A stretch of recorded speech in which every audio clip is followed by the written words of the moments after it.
Okay. Anyway, what do we got? What's the first thing we're going to talk about that has to do with ETs, aliens, and like planet Earth? The moon. Ooh. Older than Earth. The moon older than Earth. Now, what do we really know about the moon? You know, that other than it's up there. Okay, now according to this book, you know, there are some questions that arise.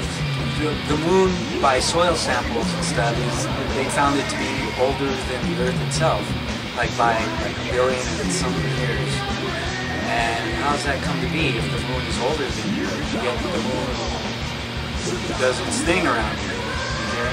So that's some questions that, you know, people kind of don't realize. Okay? Moon rocks, yeah. Moon rocks have a different soil, different composition than the soil around it.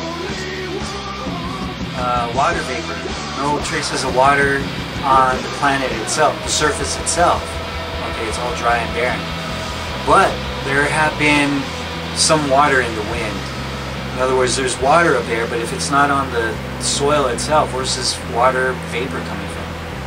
Moon rock magnetized. Okay, moon rocks were found to be magnetized. Now this is another question because there's no, you know, no magnetic poles or anything on the moon. Gas eruptions. Gas eruptions? There's gas eruptions found on the moon? The moon being hollow. Hollow. Yeah, they said there's a report that, you know, some things like an asteroid or something hits the moon. There's reports that it reverberates, boom, like a big gong, bong gong. Now we got the reverberation, like the bell and everything like that. So okay, with all these questions, let's start off with how did the moon come to be? Like, because there's little similarity between the composition of, you know, the rocks on the moon and our Earth. If you know, since we're so close together with the moon, why isn't there, you know, similar minerals? How the moon came to be. How the moon came to be. There's in the compositions of the rocks between the moon and our Earth. There's like hardly any similarity. Too big to have been captured by the Earth. Yeah, how did, you know, if you think about how did the moon get in our solar system? I mean, and the moon is pretty huge. I mean, scientists are trying to figure out how it got into Earth's orbit. You know, it's pretty huge. The moon's precise and circular orbit around the Earth. Yeah, it's amazing how precise, you know, during an eclipse, how the moon exactly covers the Earth perfect at its distance from the Earth, you know?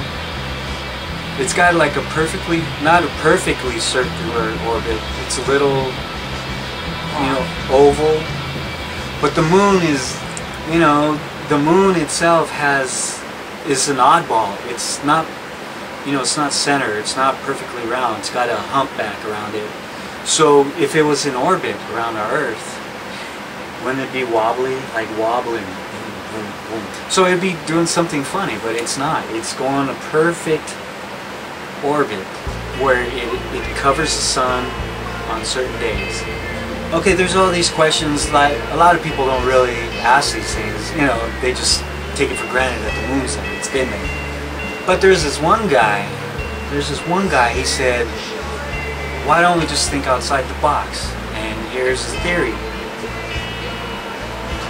Spaceship moon theory. Spaceship moon theory. Alright, let's go through this list in this book and see how it affects, how it relates to a spaceship moon theory. Alright. It would explain why the moon gives evidence of being much older than the Earth itself. You know, if this moon was a spaceship, came in from somewhere. I've read reports about pre-lunar people. So it explains that there are three distinct layers on the moon. Okay. Now the moon, with the hardest layer of these layers is on the outside, like a hull of a ship for protection, and on the inside is, you know, like softer material. Okay, this theory would explain why no sign of water has been found on the moon's surface, yet there's evidence that it exists deep inside. Okay. We explained the magnetism found on the moon, even though there's no magnetic poles. Could explain the odd rhythmic moonquakes as artificial constructs reacting the same way during periods of stress from the Earth's pull. And artificial equipment beneath the moon's surface might be the source of the gas clouds that have beneath the Earth. An artificially hollowed out moon would explain why there's the ringing bell, you know, the gong or something hits it. And then finally, if you think about the spaceship, you know, setting its course around the Earth to orbit, perfect.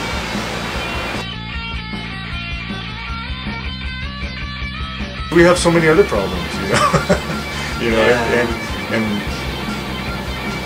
you know, why worry about aliens if you can't even think, you don't even know what to do about them.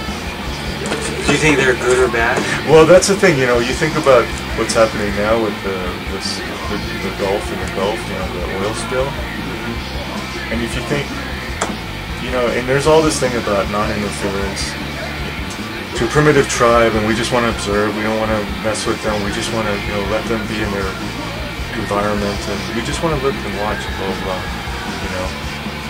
And so you think, you know, we're in the midst of this major disaster, you know, something that we can't do just because we don't have the technology to get down so deep and do something about it. So you think, and this is where you think, if these aliens really were benevolent, they would do something and make it look like we did, or something. They would just say, you know, no, this is enough. Just they can't do it. Let's just do it and help them out for once. You know, but their non-interference is like totally cold. You know, it's like there's no emotion, there's nothing, and so I can't help but think they are, if not malevolent, at least just they don't give a shit about us. I think for even if they were a billion years ahead of us in intelligence and superior technology, I still don't think they're that smart. I don't think they're smart enough to be creators. I mean, I think they can create. I think they can, like we do. We shift chemicals. You know, we shift thoughts. We shift.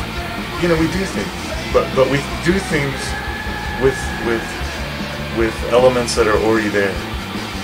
And maybe, and I really believe that for them, for how, no matter how intelligent or how many levels of, you know, existence they exist in, how many billions of years old they are, I really don't believe they can create elements. And so you think about God. Okay, well, what is God doing all this? And I think, and so I think he's the one, or he or she. Both. He or she, yeah, he, she, yeah. Whatever, but whatever your belief is. Yeah. With all respect. Yeah, exactly. He or she. That it's the fundamental creator. You know, but even them, I think even them, they're his children, like as we're his children. Anyway. Yeah, you can do. It's scary. It's horror. It is horror. It's creep show. Mayhem.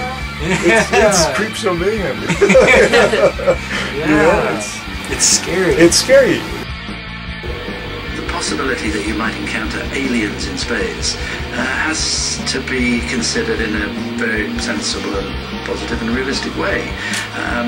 There are a lot of people within the program who went off later and became convinced that UFOs existed. And that led to some concern on NASA's part, where they got the agreement of the crew never to publicly talk about these things for fear of ridicule.